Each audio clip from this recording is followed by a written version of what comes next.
Hey, Pretty good team. this is a great list. You decided to. No, I don't even know a bunch of lists. This is a great topic for us that you have coined, and I want to let you introduce it.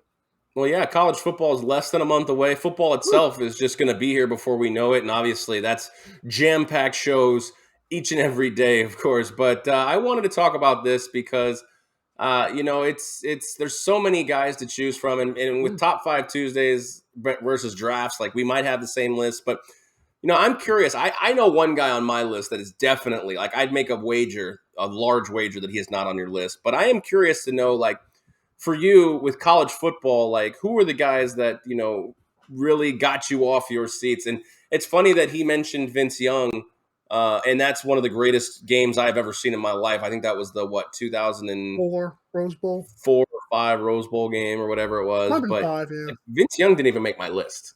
So this is going to be an awesome either. topic here. And yes, it's the top 5 most electrifying college football players ever. And I'm going to let you start. Okay.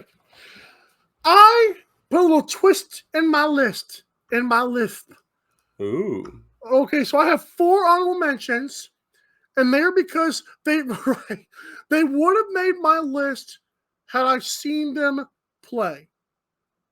Okay, so I couldn't put these guys on there because I wasn't fair to the other guys on my list or to them. I'm Marcus Allen, who rushed for 220 yards a game in 1981, the USC running back. Mm-hmm. Barry Sanders, Oklahoma State running back, had 37 rush touchdowns in just 1988 alone. Archie Griffin, Ohio State running back, only 2-time Heisman winner. Correct. And Herschel Walker, the Georgia running back, sad Republican. No, not Republican. Sad political person. If I see one more goddamn commercial, I'm gonna whatever. But he was a unanimous first-team All-American 3 straight seasons. So yeah, I mean those are tough, and none of those guys really made my list because, like you said, I didn't watch them. So it's hard to tell. It's hard to say on my list that these guys are electrifying when you don't watch them. So I mean that's a fair assessment, and I think based on our loyal viewers who watch this, they're going to know that a lot of this stuff is more our lifetime. If you have a list, I'd love obviously interact with us on social media. You are 15, yeah. Right. Are you ready for my interact with us on. Yeah, interact with us on social media is what I'm basically saying. I like to hear other people's lists as well. So yeah, 5-1, rock and roll. Let's go. Number 5. This one might shock you. Devonte Smith of Alabama wide receiver. It shocks me because, well, not really me, but like obviously it's electrifying to me. But this guy, since I first saw him, I believe he's the one who caught the pass from Tua when Tua first broke on the scene in the second half against Kirby Smart's Georgia Bulldogs. I'm pretty sure Devonnie Smith caught that overtime pass for the touchdown or the regulation pass that went to the left side of the field to the end zone. And then he just compiled a great 3 or 4 year college career. Should have been drafted higher, was not drafted higher. Just an incredible lanky dude who basically was the Cooper Kupp I can remember in college football. Like, you knew the ball was going to him, you still couldn't stop it. Incredible job for Devonnie Smith. But number 4 through 1 are just incredible. Number 4, the white guy, the running back himself, the man who created the race controversy of white running backs once again, Christian McCaffrey. He made Stanford football some of the most boring crap you can ever watch in your life, okay? That is boring football in 2022. Chris McCaffrey said, bump all that, pal. Bump that. Before there was Saquon Barkley punt returning, there was Christian McCaffrey, the white kid extraordinaire who is only known for injuries now, but he was a beast on that punt return. Incredible running back. Really had a great first few years in the NFL before the injuries caught up to him. But Christian McCaffrey, who's in a football family, might be the best McCaffrey out there. That's might be controversial. Number 3, it's going to get toasty now. Lamar Jackson. 50 rush touchdowns, 69 passing touchdowns. You know he's a running back?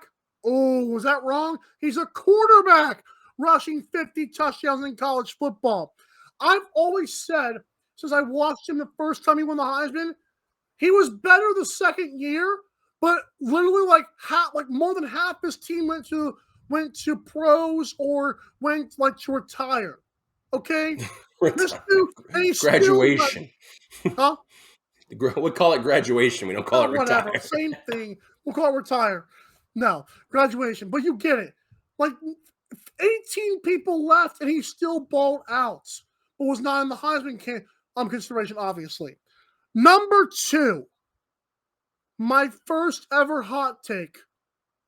Tim Tebow is not going to be a good quarterback in the NFL. You can call it Christianity all you want to, but at Florida, he was electrifying.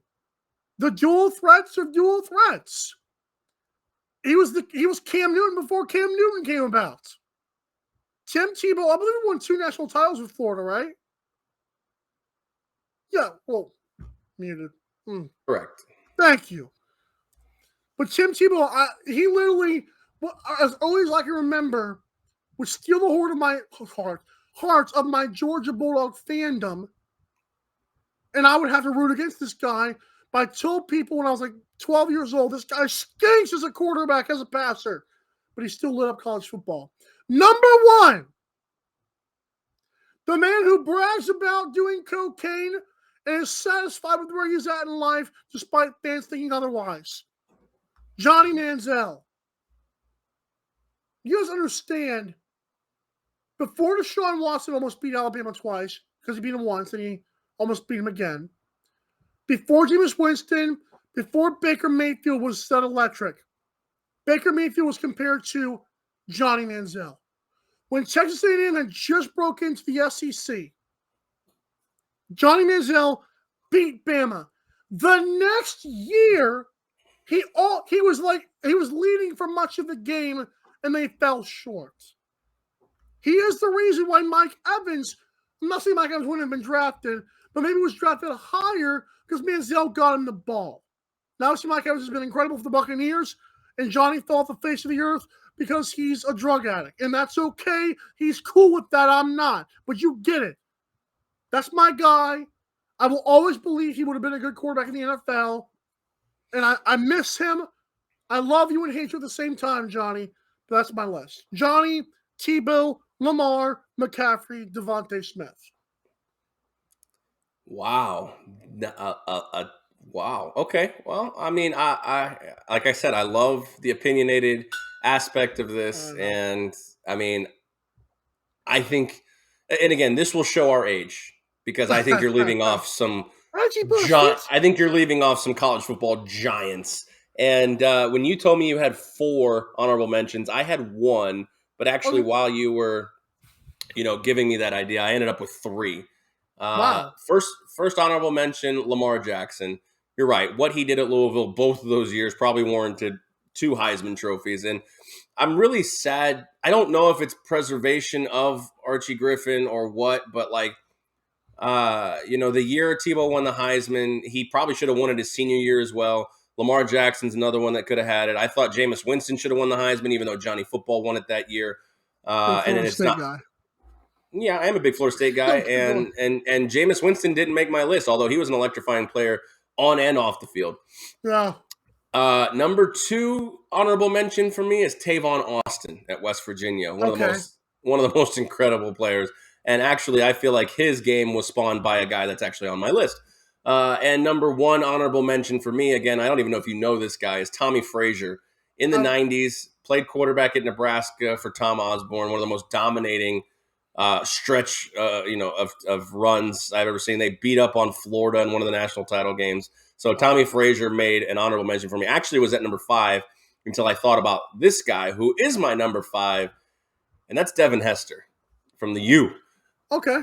Devin Hester, catching, running, covering people, receiving, punt returns, kick returns. The guy did it all, and it was already in college where you're like, you don't kick to this guy. And at Florida State, I watched him a lot when he was at Miami. So, yeah, Devin Hester makes my number 5 spot here as one of the most electrifying college football players of all time. And I say all time, it's pretty much my lifespan because, like you said, we didn't see a lot of these guys back in the day, the Marcus Allens, the Bo Jacksons, the Herschel Walkers, these guys, the Archie Griffins. And it's not a disrespect to them. It's just, Right. it's hard to put them in a list when you never watched them actually play live. Number 4 for me is your number 1. It's Johnny Football. Like, I loved everything about Johnny Football. He really kind of was the foundation to open the door to this NIL world that we live in now. You could almost say he was a trailblazer in that, for better or for worse. We'll find out. But Johnny Football was just the epitome of everything electrifying on the field and off the field. Yes. Number 3 for me is a guy, like I said, I don't think you've ever even heard of this guy, but he is a Florida State boy, and that's Peter Warwick, the former wide receiver / punt returner, the Tavon Austin before Tavon Austin existed. One of the most electrifying plays he ever did was actually a punt return for a 9-yard loss. If you can ever see this play, I'm sure it's on YouTube somewhere. I'm sure his most electrifying play I've ever seen was a 9-yard loss on a punt return. Wow! But the way he just made the entire team look foolish. But Peter Warwick never really panned out in the NFL, which was unfortunate. He played for the Bengals for a little bit, but that was back in the bungle days. It's number 2 here for me, and I'm surprised he didn't make your list. And maybe, like I said, you were super young in this one. It's Michael Vick. Okay, Michael Vick at Virginia Tech is absolutely 100% one of the most electrifying quarterbacks. He's Lamar Jackson before Lamar Jackson. If you ever have a chance to watch Michael Vick highlights at Virginia Tech, I watched him up close and personal when Florida State beat them in the national title game in 1999. But still, despite the fact that Florida State dominated that game, Michael Vick looked absolutely incredible, and you knew he was destined for stardom when he was the, I believe, number 1 pick in 2000. 2000 or 2001. But yeah, Michael Vick made my list at number 2 here. And of course, number 1, it's a no-brainer. It's Reggie Bush. I mean, every time that guy touched the ball, he's Saquon Barkley before Saquon Barkley was Saquon Barkley. He's Christian McCaffrey before Christian McCaffrey existed. Reggie Bush is the most electrifying athlete of all time. That USC team with him, Matt Leinart, Lendale White, and others was just one of the greatest teams to watch. It's sad to see what ultimately ended up happening, stripping him of his Heisman and all that stuff. It absolutely was, but Reggie Bush tops the list at number 1. I was surprised he didn't make your list, but I remember, I think you were 8 when that game happened. But just for 2 or 3 years, Reggie Bush was just one of the most electrifying players I had ever seen in any sport. It almost reminds me, he might be a bigger namesake than Tim Tebow was, because 100%. Reminder, ESPN slurps a lot, like Jeremy Lin's of the world for a week. They had Jeremy Lin, the Linsanity. Right. But let me tell you something. ESPN, long after Reggie Bush retired from the Saints, they would not shut up about his Heisman long before Johnny Manziel was even a thing. Like, they still to this day will not shut up about Reggie Bush. Like, it's one of those guys like a Michael Jordan, LeBron James, and a Tim Tebow. They'll never shut up about him. And it's really incredible, like, how good they were, how polarizing they were. I can only imagine what it was like being in high school with the debates about Reggie Bush and how that whole thing.